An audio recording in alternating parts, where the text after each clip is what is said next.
Hello, everyone, and welcome to Mounties Midweek. I'm Drew Patrick. On this episode, we preview the PSAC Championship cross-country meet with coaches Mike and Michelle Rohl, and we also break down sprint football's historic win and field hockey's dramatic shootout victory.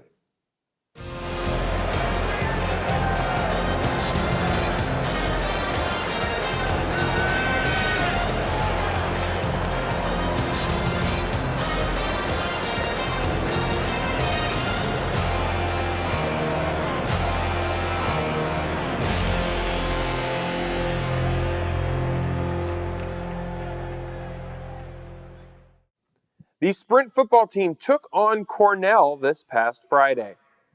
First quarter, Kobe Peacock takes the snap and pounces it into the end zone to give Mansfield a 7-0 lead.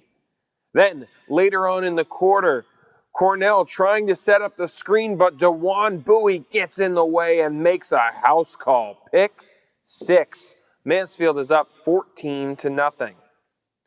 Later on in the second quarter, Mansfield still holds a 14-7 lead.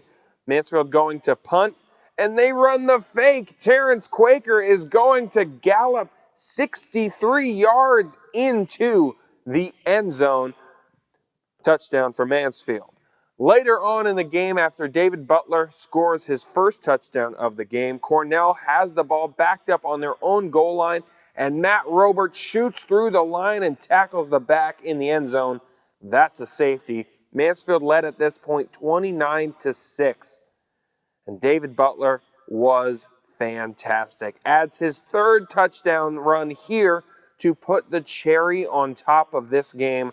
Mansfield wins the game by a final score of 44-13.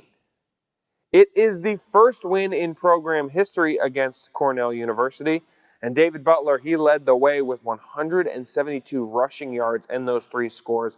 And the Mansfield defense held the Big Red to -8 yards rushing. Mansfield faces Post University this weekend for Senior Day. The field hockey team found themselves ranked at 10 last week and had 2 matchups.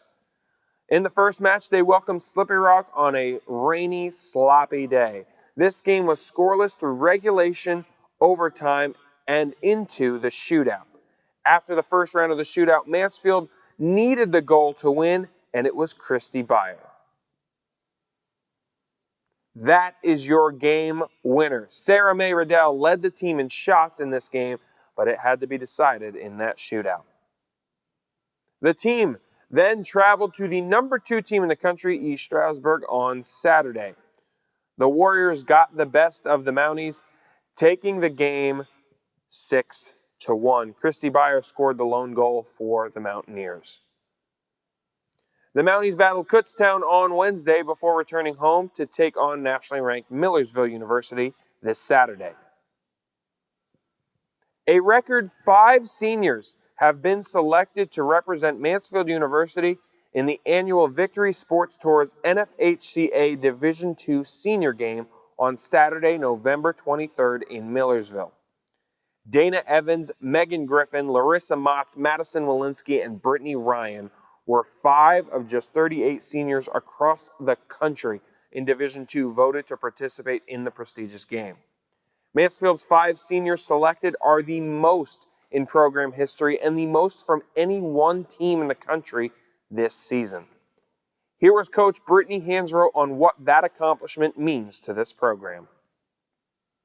5 members of the Mansfield field hockey team were selected to the senior all-star game at the end of the season. And to talk about that, we have Brittany Hansrow at the desk. Coach, 5 of these seniors from this great senior class able to go to this. What does that mean for the program? It's unbelievable. It really is. Huge look for Mansfield University. We actually have the most selected outright to be on the team out of any team in Division II.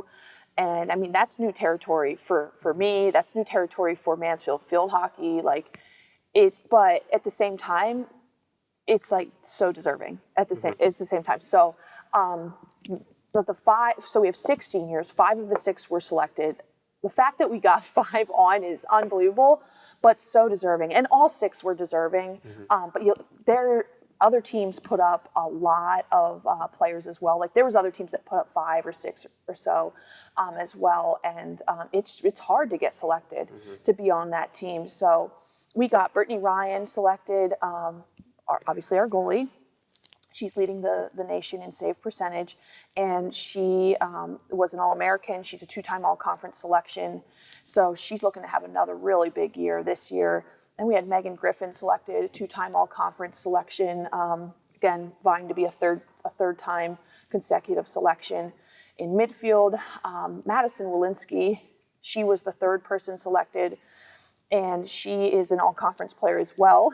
And she just broke the school record for career defensive saves this year. She's leading the conference in defensive saves. And then you segue on to Larissa Motz, who is a returning all-conference player. She's in the top 10 for conference for goals scored. And then rounding that out was Dana Evans, who had a breakthrough year this year, just having a stellar year. She's right up there competing for the top of the conference for goals scored. So, I mean, it's like, how do you can't argue them being on. It was just, they're so deserving. And honestly, that whole class is our, like, what's carried this team and got our team to where we're at today. And so it's just a really good nod of the hat to them to be able to enjoy that moment at the end of their season. Well, congratulations once again to those members of the field hockey team. And Britt, thanks for joining us. Thank you. The women's soccer team had one game this past week, and the team couldn't get anything going against Bloomsburg, and the Huskies win that game by a final score of 5-0. Stephanie Moore had 16 saves on the day. The team takes on the Warriors of East Stroudsburg Wednesday before returning home to take on Shepherd University on Saturday for Senior Day. Let us now take a look at what else is coming up this week for Mansfield Athletics.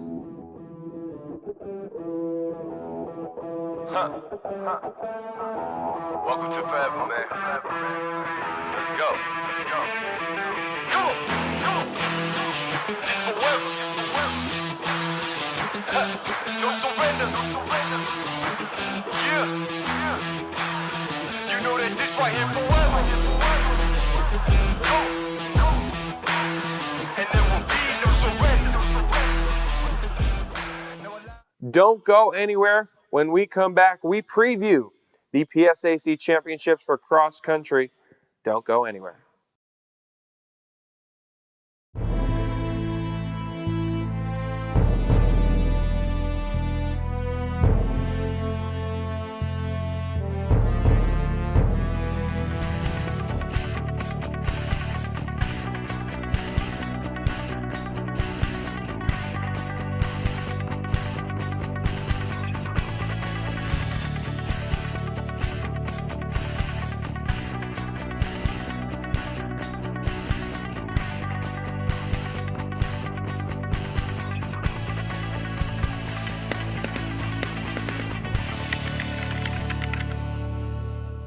We can stop to make sure someone is okay.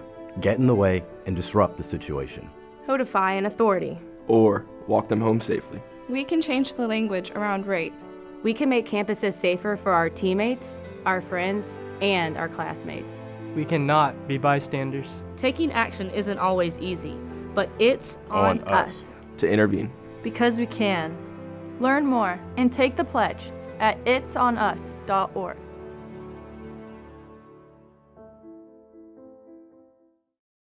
UPMC is a visionary hospital, cutting-edge research, all of the exciting things out on the edge of medicine.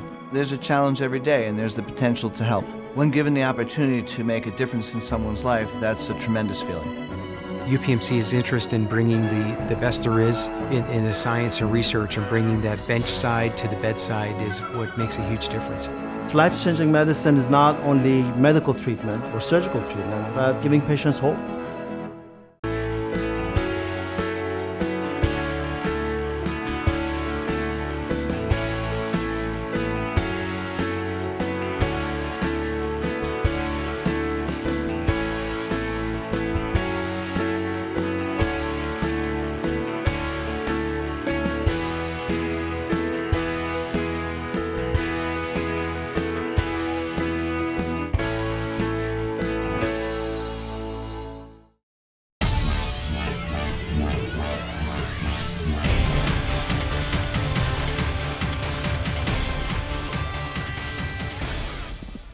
Welcome back on in to Mounties Midweek. Let's talk cross country as we have the start of championship season with the PSAC Championships coming up this Friday.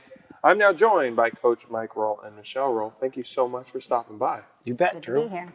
So let's talk about that. We have championships coming up. The mentality starts to change from these athletes from time to place a little bit.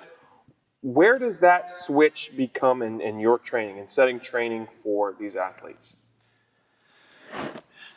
Well, we are pretty familiar with the course over at Bloomsburg, so we are looking at developing a strategy around the fact that the first mile or so has a pretty good hill in it. And so we're going to be looking at moderating our effort the first mile and then looking to hopefully have a target number of passing that we're going to be doing to get the guys there. So that's kind of the strategy right now, is just really evaluating that first mile and a half of terrain, and then because then it flattens out. And can we get our guys rolling enough to pass some guys? I think that we're lucky that we were able to go over and race at Bloomsburg already on the course the new course that they have. So we kind of have an idea of where they should be pace-wise. And like you said, we do have the big hill there early in the race. So we're going to make a race plan that's going to be, beneficial with that kind of a course. For a lot of the women, their race is to beat their times because they are, many of them aren't going to be racing for all region or all conference.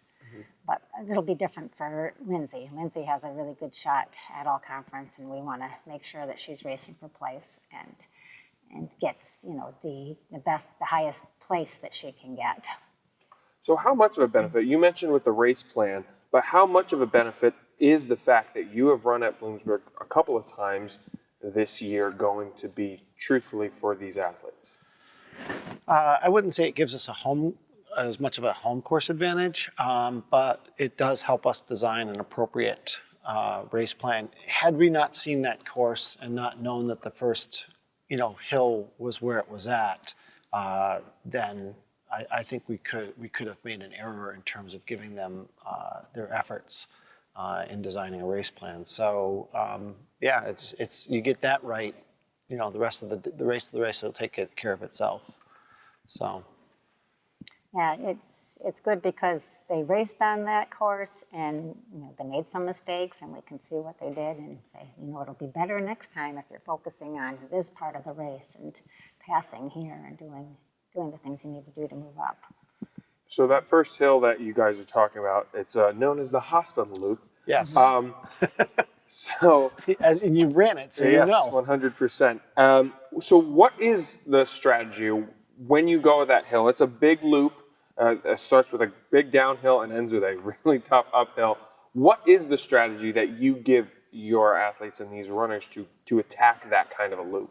Well, for the guys, what I try to tell them is that their first mile through the hill needs to be at anaerobic threshold effort, which is slightly slower than race pace.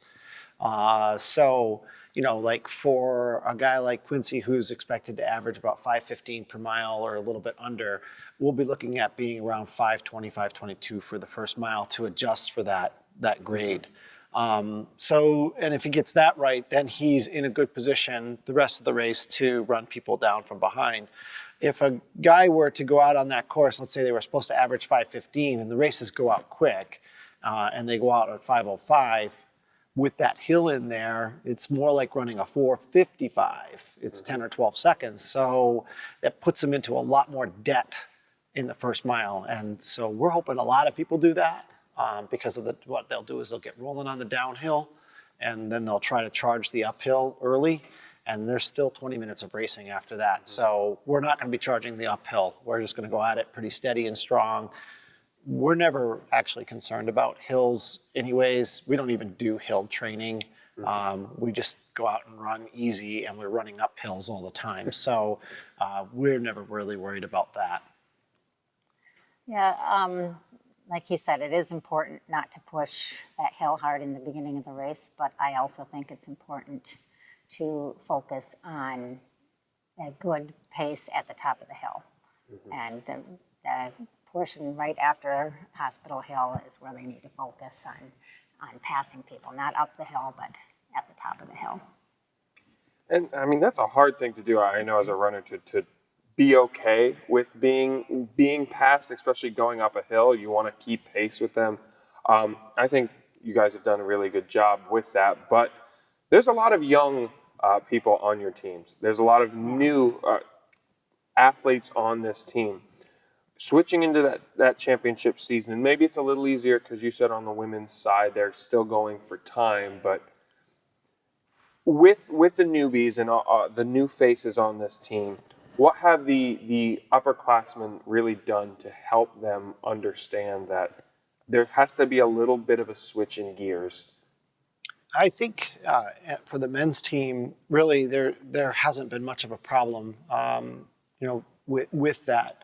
The three freshmen, Christian, Christopher, and Kevin, they're everything that you would want. They're competitive. They understand championships.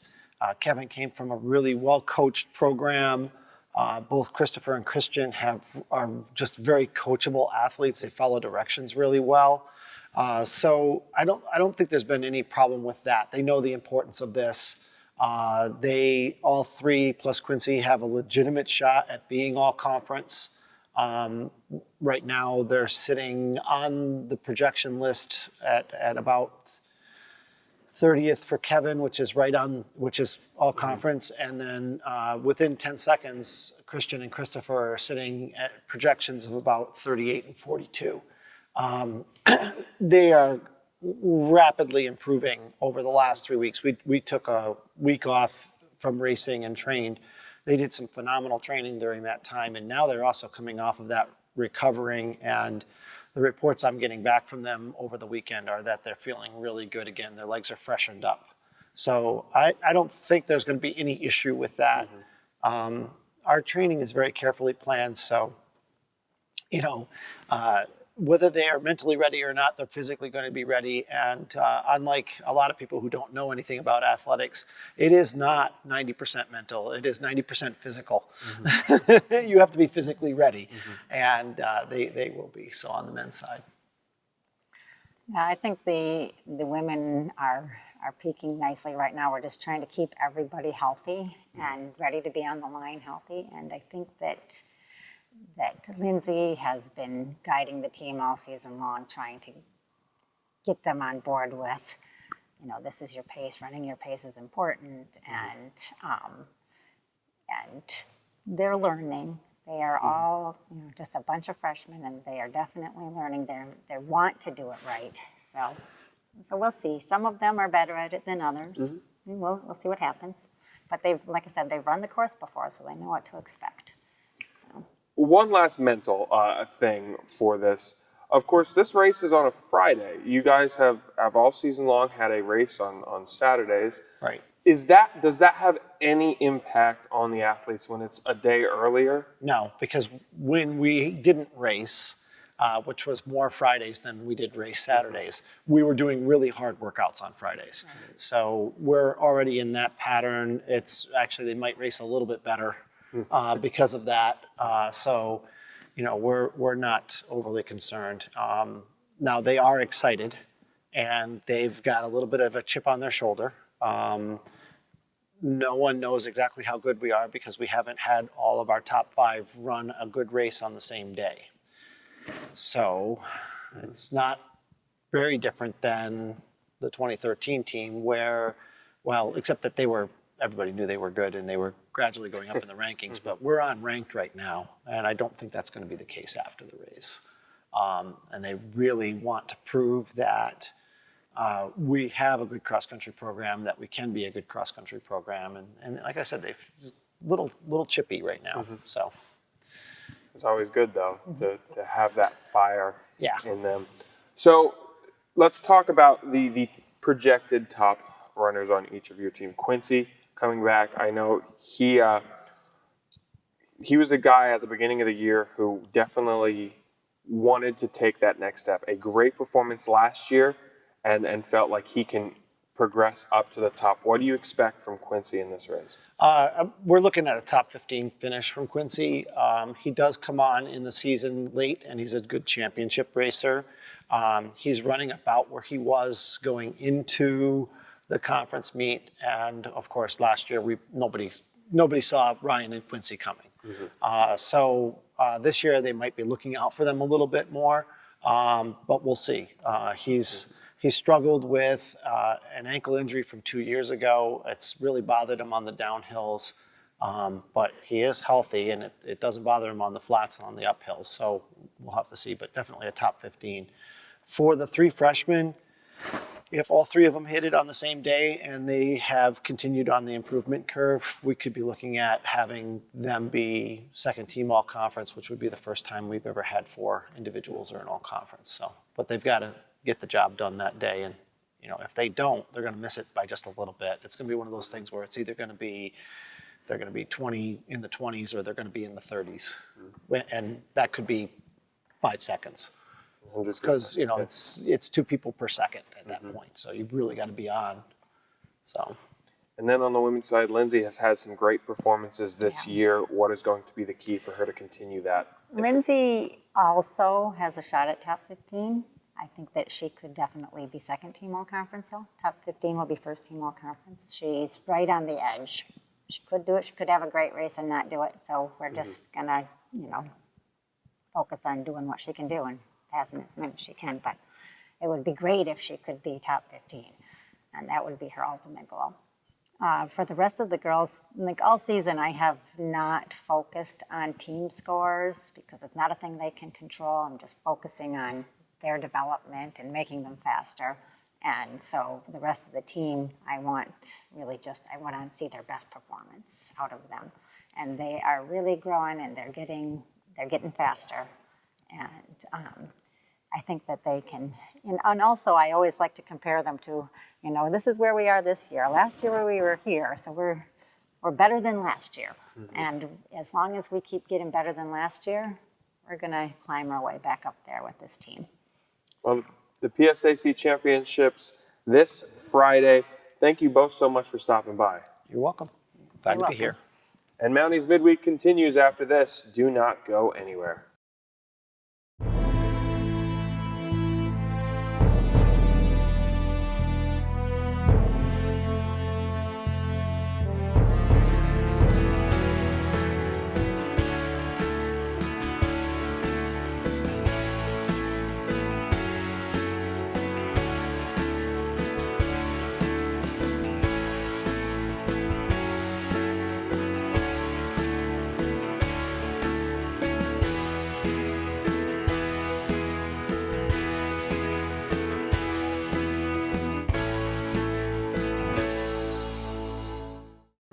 UPMC is a visionary hospital, cutting-edge research, all of the exciting things out on the edge of medicine. There's a challenge every day, and there's the potential to help. When given the opportunity to make a difference in someone's life, that's a tremendous feeling.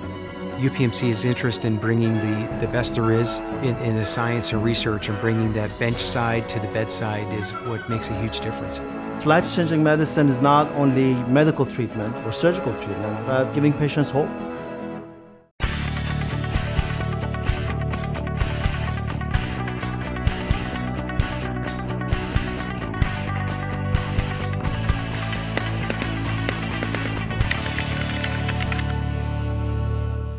From court to court and lane to lane, under the lights or under the sun, no one delivers Division II sports like NCAA.com.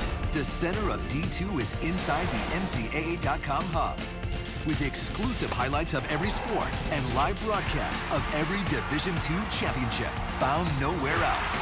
Make NCAA.com yours, the home of Division II college sports.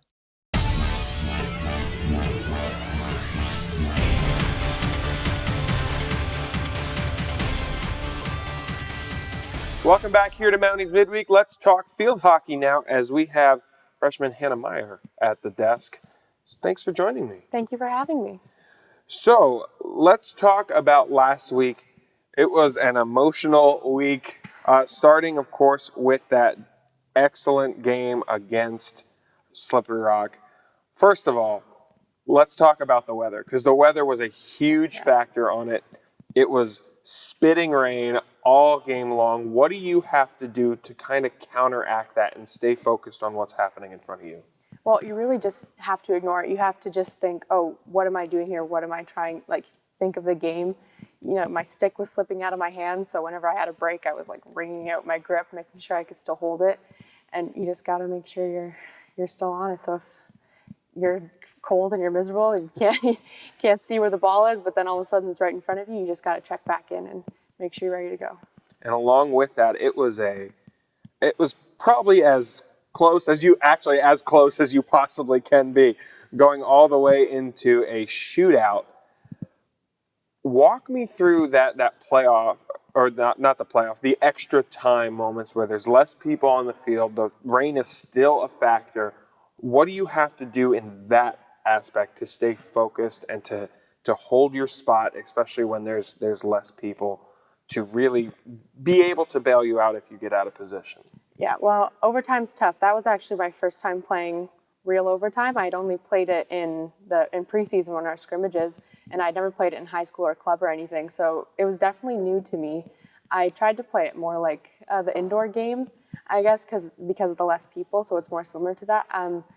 Especially being like a back, like me and Madison Walensky had to play off each other a lot, and communication is huge in overtime, because if you get beat and then you're the last person back, you have to make sure someone's able to recover for you. So communicating to the rest of your team and making sure you're on the same page is really important for those kind of overtime games. So you mentioned Maddie. How has that relationship built, you and Madison Walensky, one of the seniors for this team? How has she helped you grow and develop this year?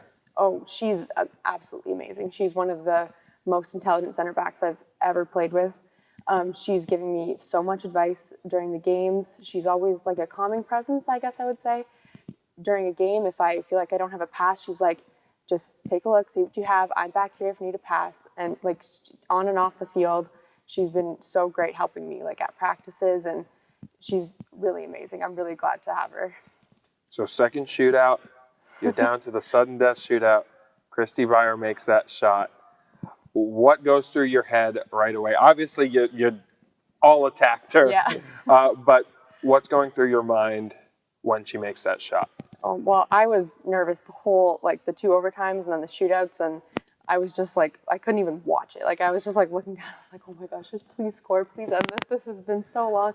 And then she goes. I decided to watch it because I was like, might as well. And then she goes and she makes an amazing move and then finishes it. And then it was just like, oh my gosh, it's finally over. And then everyone just gets so excited, the cheering, and we all just ran to her. And then Britt obviously made amazing saves to keep us in, and Christy had an amazing finish on that. Pure elation at the end of that game. Yeah. Obviously, that game is extra time. You're worn out because of the weather. Obviously, then Saturday, the game didn't go the way you guys wanted it to. After that emotional win and that draining win on Wednesday, how much of an impact did that have on Saturday's game?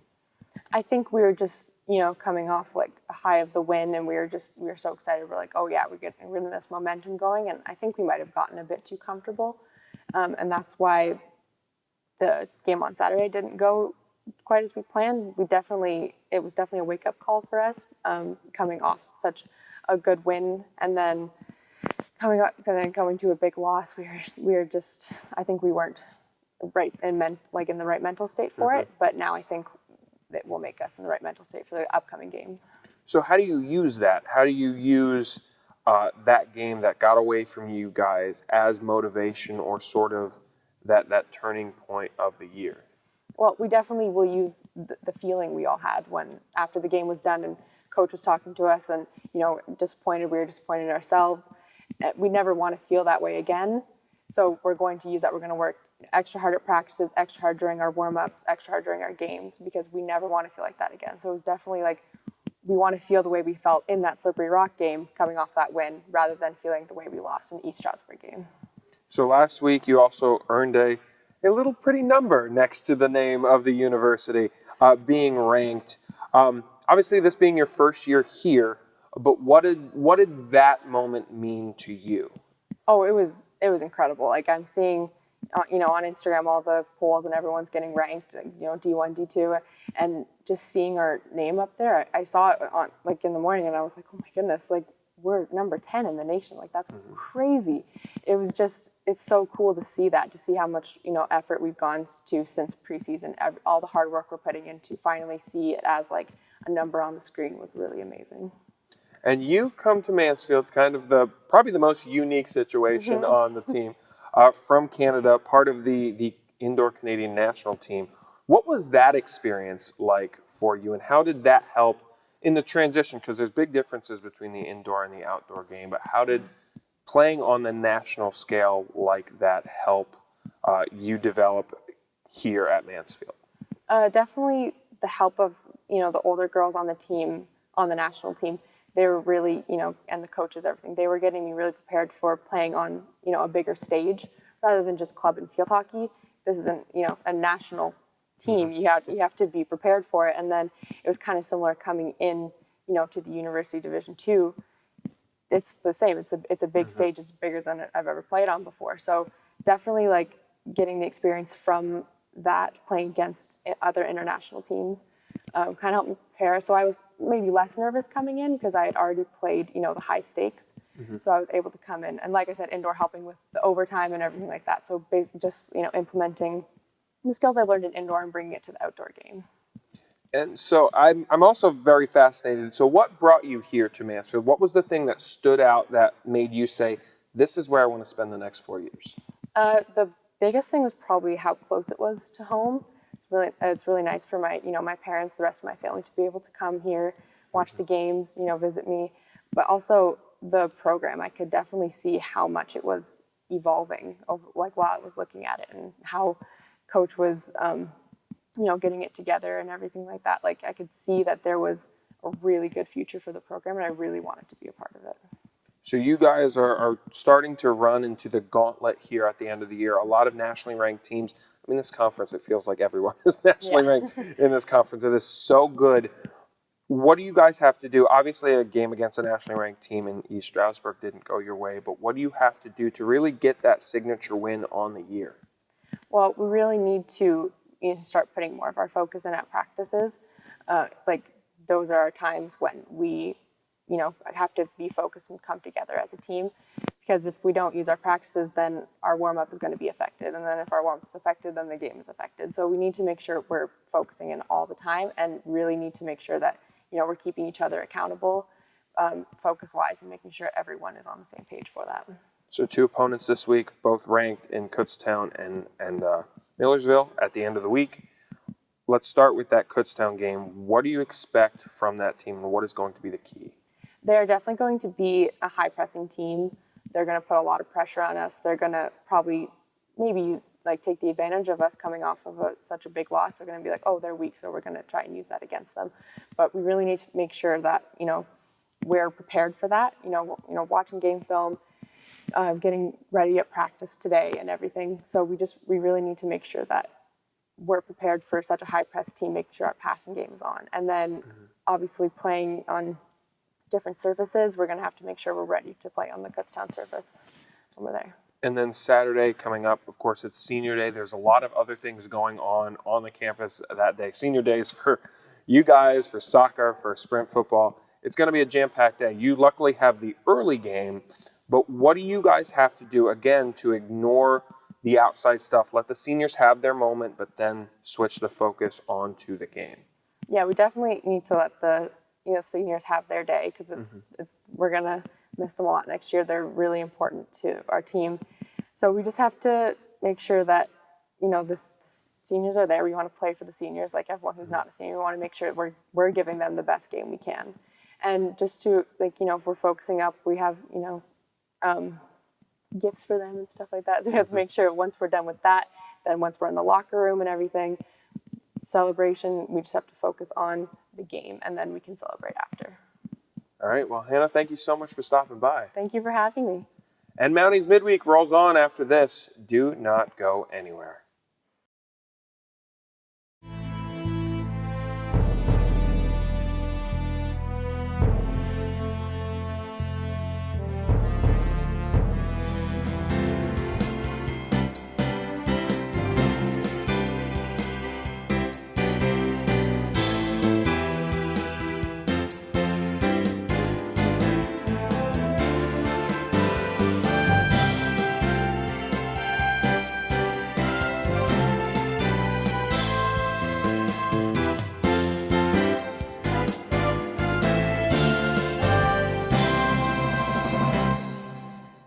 From court and lane to lane under the lights or under the sun. No one delivers Division II sports like NCAA.com. The center of D2 is inside the NCAA.com hub with exclusive highlights of every sport and live broadcasts of every Division II championship found nowhere else. Make NCAA.com yours, the home of Division II college sports.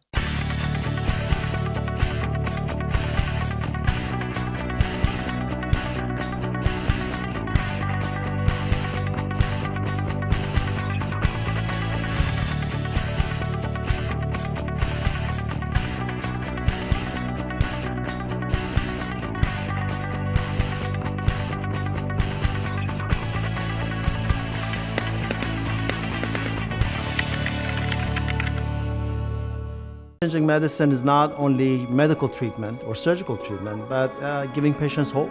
UPMC brings so much to the table. They're just a comprehensive visionary system. UPMC is innovative and always on the cutting edge of technology. Defining not only healthcare, but health. Its expertise, its focus on patients and what is best for patients. As UPMC, we're able to elevate the standard of care. Just a wonderful opportunity.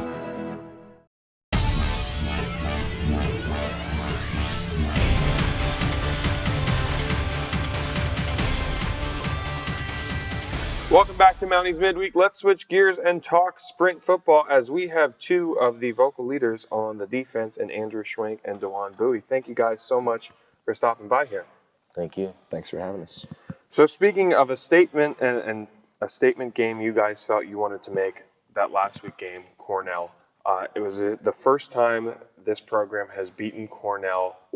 And all week you guys were preaching, be the one, be the one. First, where did that come from? And second, what does it mean to be that first team? Be the one actually came from Coach. He said that he wanted us to be the one to actually beat him, so he come up with the saying and stuff like that. And, he just put it in our heads that we can be the one, and all week that's all we heard, be the one, be the one. It was just like a common theme for us. Yeah, actually, where Be the One came from me, from what I heard, that actually came from Cornell. They had printed up shirts for a couple of years saying how they didn't want to be the one to lose to Mansfield, and it just feels great to, actually come around and be the one that actually finally comes and does it. It's always nice to ruin a T-shirt, right? Yeah. 100%. So what does it mean to be that team that was the first team to beat this Cornell program? It means a lot. I know all the guys put in a ton of hard work, man. Like, this moment, it's been in the making for a lot of hours, a lot of months. We had a lot of guys working for a long time to get here. So, feels great. Like he said, it means a lot. No other team was able to do it. Mm-hmm. We did it for the other teams also. We thought about them, but we also thought about ourselves because we knew that we weren't the ones to lose to Mansfield. To lose to Cornell. So we know that they didn't beat us, so it was an even matchup going in. That's why I told our guys, don't think about, with the past, they've always beat us. Like, that wasn't us. It wasn't this current team. Mm-hmm. So if you go in with that, then I knew we were going to win. So defensively, you guys are outstanding. Dajuan, you had a pick six. And very happy that you were shouting when you were coming off that you had watched the film. So break down that play for me. What did you see, or what were you expecting, and how did you get the jump on the route into the end zone? I knew when they come out in doubles that they like to run the tunnel screen. So I knew that, and then I told the corners to, if your man is off, so the outside guy, if he's off, to let me know.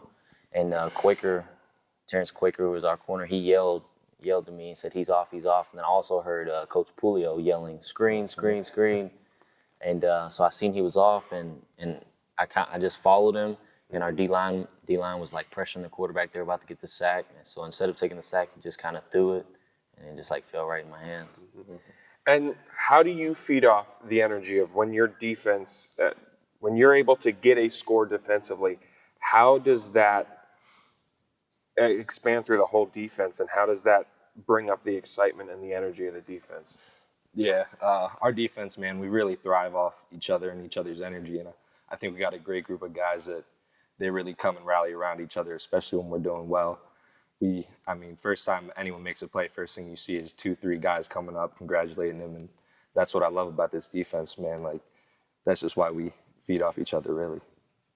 What do you think has been the reason you guys have been so effective defensively this season? Is it that communication? Is it just the athletes that you have on the group? What is the key, or what has been the key this year for that unit to be so successful? For me, so I play free safety, so I sit back and I'm able to see everything. And our front seven, our front seven is the reason we have all the success. Our D linemen, our linebackers, that's why teams can't run the ball, because our front seven is so good. So, having a strong front seven makes my job a whole lot easier. I think that's why we have our success. Yeah, and really coming back with a lot of guys that we had last year, we were able to build off that run that we had at the end of the year last year and really just pick up right where we left off, It's always nice when at the end of the game you can look at the rushing stats and it's 320-something for us and -8 for their team. And I'm sure that was a huge point of pride for you guys at the end of that game.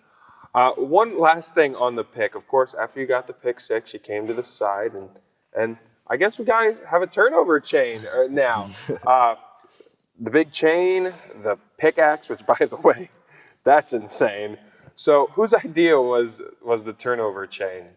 The actual chain, I actually went up and asked Ernie. I was like, can I borrow your actual chain? I got that idea. But Coach Ron John, our linebacker coach, the big pickaxe, he had that, and he made the hat or whatever. So that was all him. I love it. I absolutely love it. Adds just so much fun and extra, that extra incentive to get that big play. One last thing on this game. Of course, David Butler continues to be just outstanding this year. But when you see offensively that they're so good at running the ball that they can give you guys adequate rest on the side because they can ground and pound, how much of a help is that to your unit that you get the adequate rest to come back on and still be just wild animals? It's a big help, getting off the field for a defense, getting 3 and outs and being able to sit on the bench, get some water for a second, and not having to rush back out there. It's a lot of help. We're able to catch our breath. We're able to cheer them on. Being able to sit back and enjoy the game, honestly. Yeah, nothing's like going out there and watching Dante and Sam going out there and grounding and pounding and watching Sauce run behind them. It's awesome. So this week upcoming, we have Post. It is Senior Day. And Andrew, what's that moment do you believe is going to be for you? Your Senior Day, you get a moment to really bask in the hopefully sunlight of that day. But what is that going to mean to you? To be honest, I haven't really thought about it much. I've really just been focusing on next game, and I really don't want it to end, but everyone's time comes eventually. It's gonna be a good one though. So I'm excited. You two have seen just outstanding growth in your time here. To be a part of this growth and really now being a part of this team right now that is in a great shot, what does that mean to you?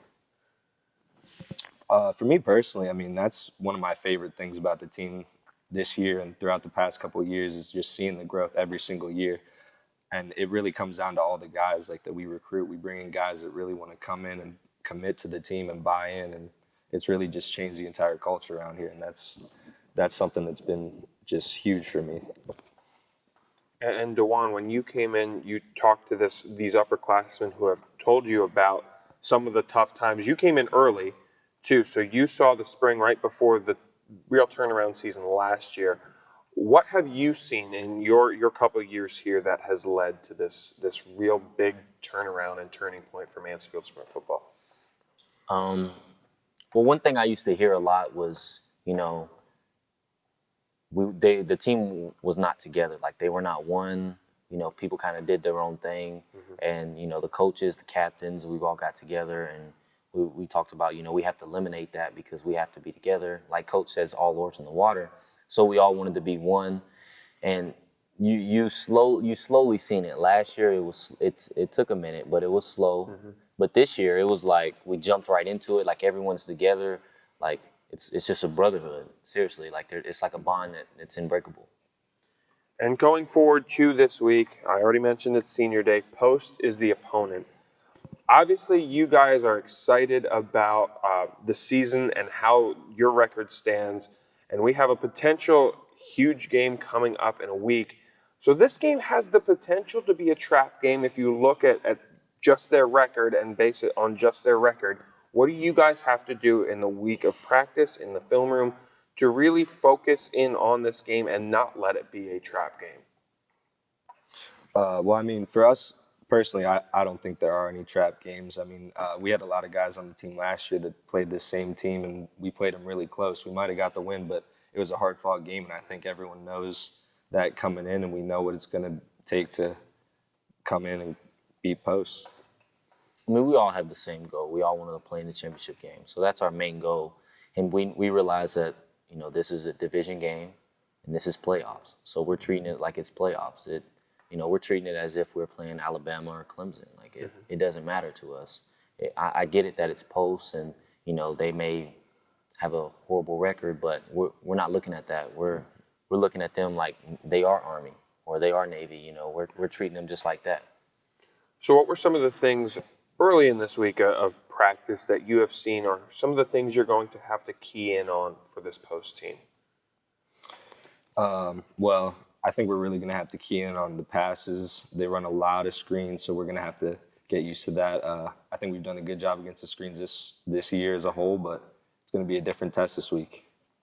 Yeah, like you said, you know, throughout this whole season, they ran 20-something screens. They run a lot of screens of like tunnel screens to the receivers. So we're going to have to be that. We're going to have to be on our game for that one. Our defensive backs are really going to have to be on our game. And we gotta contain the quarterback. The quarterback's not bad. He throws a good ball. He scrambles well, and he throws on the run, and he extends plays. You know, he's an athlete. So we're gonna have to bring our A game. And of course, to be back home with senior day, there's a lot going on. That's going to be a jam-packed full day of athletics here on campus. What do you guys have to do, A, to stay focused? And I don't think that's too big of an issue for you guys, but then when you have all the senior day stuff and this extra stuff before the game and pink out and all that other fun stuff, what do you have to do to make sure as soon as that whistle goes that you are locked in, you are focused, you are ready to go for this game? Well, I think for me at least, my favorite part of the entire week is game day. So when that comes, I mean, all that other stuff may be fun, but really at the end of the day, we're all just looking forward to that whistle to blow so we can get out there and, you know, get to work. Yeah, like he said. But we're going to have to, you know, we tend to do it, keep guys in the locker room, keep them focused, may send them up to watch film, you know, not have them running around, throwing football or doing anything like that, you know, just getting them focused. But we, like he said, we have a lot of guys on the team. Our last year's senior day, it was a close one, and it shouldn't have been a close one. You know, they were 0-5. And we ended up winning by like 8 points. But it was a close game. And our guys still have that in the back of our head. Mm-hmm. And we remember that feeling, even though we should have beat them up more, and we didn't. So it's going to be a different game. All right, well, guys, best of luck this weekend. And thank you so much for stopping by. Thank you. Thanks for having us. Mounties Midweek rolls on after this. Do not go anywhere.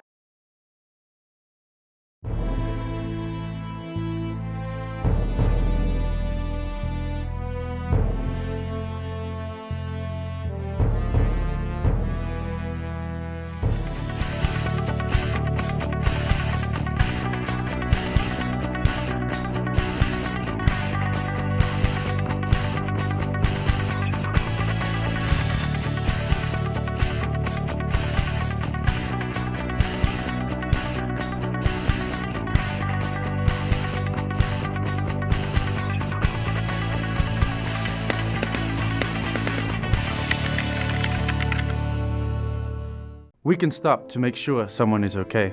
Get in the way and disrupt the situation. Notify an authority. Or walk them home safely. We can change the language around rape. We can make campuses safer for our teammates, our friends, and our classmates. We cannot be bystanders. Taking action isn't always easy, but it's on us to intervene. Because we can. Learn more and take the pledge at itsonus.org.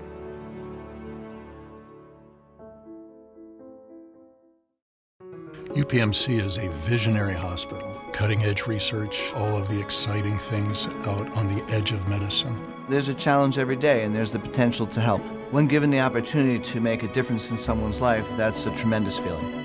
UPMC's interest in bringing the best there is in the science and research and bringing that bench side to the bedside is what makes a huge difference. Life-changing medicine is not only medical treatment or surgical treatment, but giving patients hope.